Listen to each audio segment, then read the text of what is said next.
All right, hey, how y'all doing?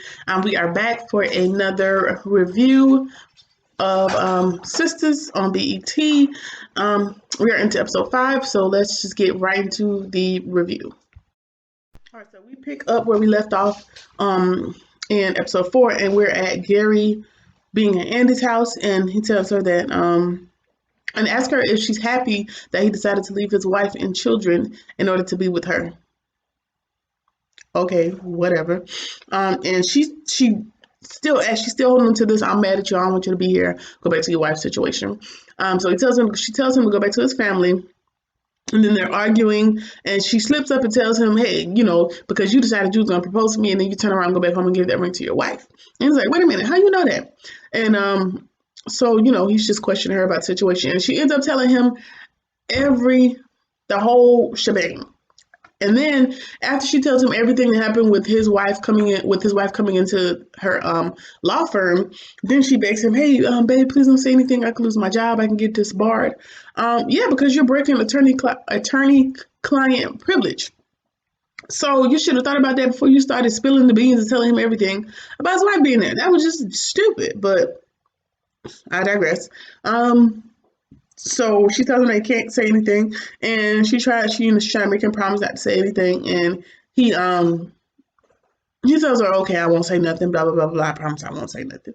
And then she starts to feel bad for him and falls right back into his arms. Child, just right back with Gary, and he's gonna end up staying. We just already know that. So moving on, and Karen and the grocery store dude are still at the restaurant, and his wife has brought the wallet, but she notices that, hey, he's on a date.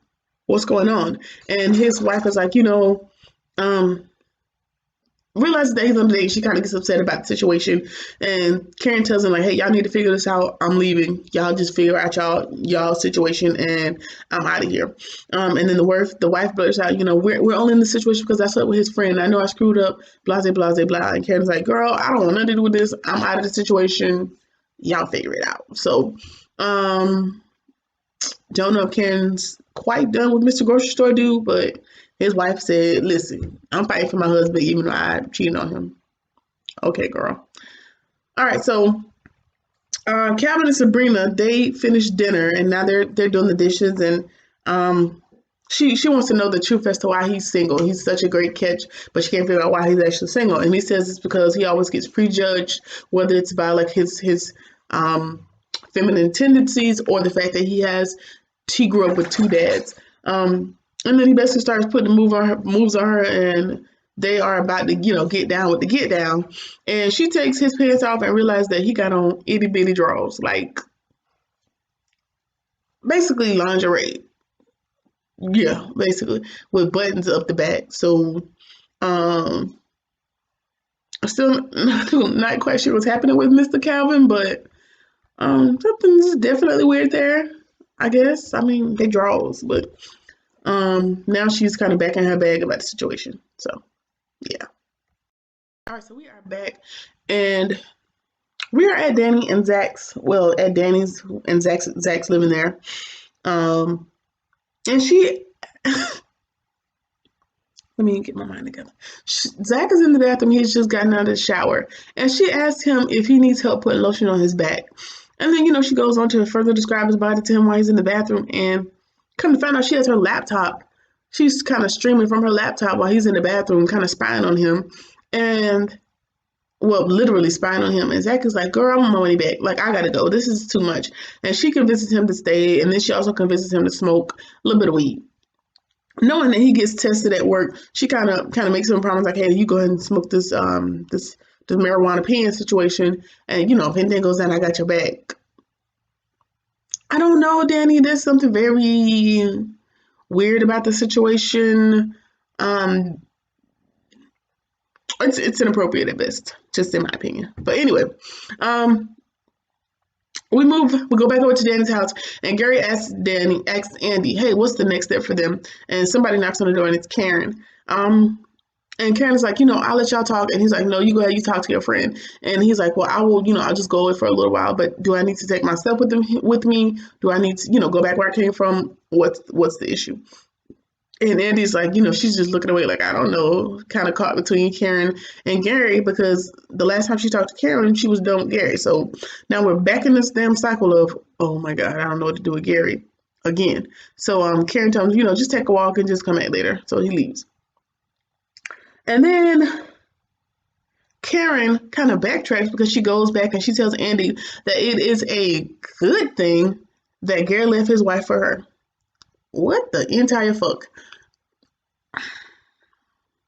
You and her just had another pact saying, hey, we were done with these dudes. We're not going back, blah, blah, blah. But now that you see that Gary has finally stepped up and left his wife and family, so he says, for Andy, your advice is, hey, be glad that he finally left her. Oh, you basically like she's won some sort of prize. Girl, get out my face before I slap both of y'all, because y'all stupid. All a billion people on the planet, and y'all are just going back and forth with these same two. I'll be back after the commercial break. We're back from the commercial break, and Calvin and Sabrina, they ended up falling asleep. He ends up satisfying her until he falls asleep. Trying to keep it PG, so paint that picture how you will. And while he's asleep in the bed, she takes a picture of the little itty bitty penny drawers he got on, and he wakes up. It's like 1 o'clock in the morning. He's like, "Oh man, I didn't mean to stay that long. I'm sorry. Blah blah blah. I'll leave." And but she asks him on the way out, which is also contradictory, because if you think he's gay, if you're uncomfortable, blah blah blah, you keep wanting to be back in contact with him, which still doesn't make sense to me. But as he's leaving, she's like, hey, when will I see you again? And, I guess they make plans to see each other again. And once he leaves, she immediately texts the picture to Danny. And then Danny calls her, and Danny basically lets her know, like, I still feel how I feel. And Sabrina was like, stop putting stuff in my head. Which, if you don't want things put in your head, why are you texting people? And that basically, you're asking them their opinion if you're sending them pictures, right? Right. So, Danny really doesn't have any advice. Danny is just, putting her on mute and having a good old laugh. And she lets her know, like, I've already sent the pictures out to the other girls, so just save your time on that aspect. And then Danny starts telling her, hey, I gotta go to bed, whatever, rushes out the phone. So we are back at Andy's, and it looks like she lets Gary stay, and they're confessing their fears. And Gary's, her fears, I don't remember her fear, but Gary's fear stood out to me, because Gary's fear about their immediate future is that he may have left his marriage too soon. Boy, I'll punch. Get it together. Gary, I will punch you if I met you in real life. That is stupid. Your fear about your immediate future with this lady is the fact that you may have left your previous relationship too soon. He goes on to tell, like, hey, maybe, I was supposed to fight for that a little bit more. Maybe there was more that I didn't resolve over there. So that is his fear. And he thanks Andy for not getting upset about that. And that maybe he was supposed to stay and work it out, blah, blah, blah. What the fuck ever. And then he somehow garners some sort of sympathy from Andy by saying, hey, let me also tell you another fear. Another reason I stayed so long with my wife is because, for one, it was because of the kids. Yeah, but for two, we didn't have a prenup, and I didn't want her to take half of everything that I had worked so hard for. Well, you know how you could have avoided that? Kept your motherfucking dick at home in your pants, brother. Sound advice. Anyway,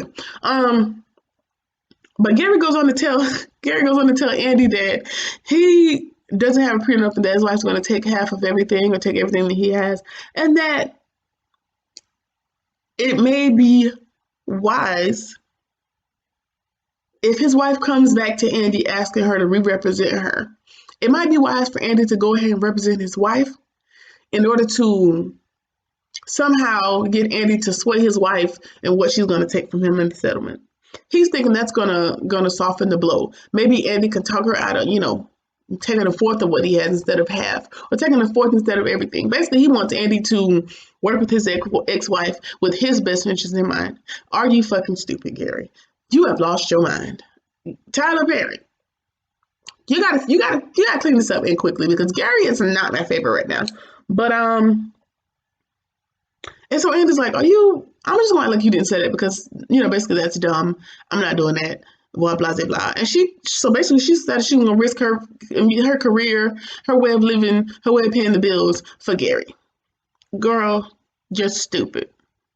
And then he goes on to blame his statement on the fact that he had some bourbon earlier in the day. Now, I have not had no major problems with this whole series other than Gary being stupid and Zach being stupid and Danny now almost being trifling. But I draw the line at bourbon. Don't you blame nothing on bourbon. Bourbon has been nothing but good to me and nothing but good to you. So, Tyler Perry, you could have blamed it on vodka. You could have blamed it on anything else. Don't blame your stupidity on bourbon. I just want to point that out for the people in the back. All right. So Gary's still been stupid. Andy's still been stupid. All right. All right. So, now we're back and Zach is over at Danny's and he has managed to get high as a kite off that weed pen or whatever they was smoking out of that vape pen. And then, he's high as hell and he comes into Danny's room and tells her that she is lonely and soft and beautiful. She's lonely and she's soft and she's beautiful. And then he starts to rub on her feet. And he also goes on to tell her that, hey, maybe you should have paid more attention to me and not pushed me off on your friend. And not, I guess he basically was telling Danny that your hard macho exterior is just because you're lonely, blah, blah, blah. And basically, he was basically telling her that, okay, we could have had a chance if you had not just pawned me off to your friend and actually invested some time into what we may or may not could have had. Boom. So there is the premise of the whole Danny, Zach chemistry type situation. Danny knew him first, and instead of just, giving him a chance, she was running after the other dude that didn't want her, that she's still running after, and decided to push him off on Karen instead of seeing where they could have potentially gone. So that would explain it, but it still doesn't make it right because he has already dated your friend at this point, and you already know that he proved himself to not be shit, but all right, cool. But the statement seemed to have hit home, and it definitely seemed to have affected her because she got real sad, real quiet, but she still put his ass out of the room, which, round of applause, Danny. Thank you for putting your foot down on that because that could have definitely jumped even further over the line, even though you're already out of line, in my opinion. Okay, cool. So Karen shows up at work, and the grocery store dude, his wife, shows up and basically asks Karen, hey, please leave my husband alone. And Karen's like letting her know, like, hey, at this point, I'm done. You don't have to worry about me, girl. I'm done with the situation. And she, goes on to spill everything in true white woman fashion. She spills everything about the whole situation. I slept with his friend. It was the biggest mistake of my life. I should have ever done it. But I'm realizing that he does love me, but he is starting to like you. So leave him alone. Give me, if and he really starting to like you, but she's still in love with her husband, even though she cheated on him. And she asked Karen, hey, give me 6 months. If I can't fix this in 6 months, I will bring him to you. Well, that's pretty self-explanatory. If he still leaves in 6 months, then that makes sense. But girl, you are probably going to waste 6 months of your life because he's already expressed that he is done with the situation. But if you want them 6 months, okay, cool. But Karen was like, okay, sure. Yeah, whatever. She kind of lightweight agrees, but I don't know. Don't know how to feel about that, but yeah. Sabrina's back at the bank, and Marty shows up, and he is dying to know the details of the date. And he senses that something has turned Sabrina off about the guy yet again, and so he pokes and prods, and she finally tells him everything that happened at the date. And then she shows him the picture of the little itty bitty penny drawers, and claims that this is something she wants to get for, under the guise that it's something that she wants to get for Calvin. And Mari says, no, he's not gonna like that. Like, I already have a pair of those, and those little buttons at the back, they're for easy access. What? Say what? What's that, Maurice? Say it again. Those little penny drawers with the little flap in the back and the little buttons at the back is for easy access. Take from that what you will.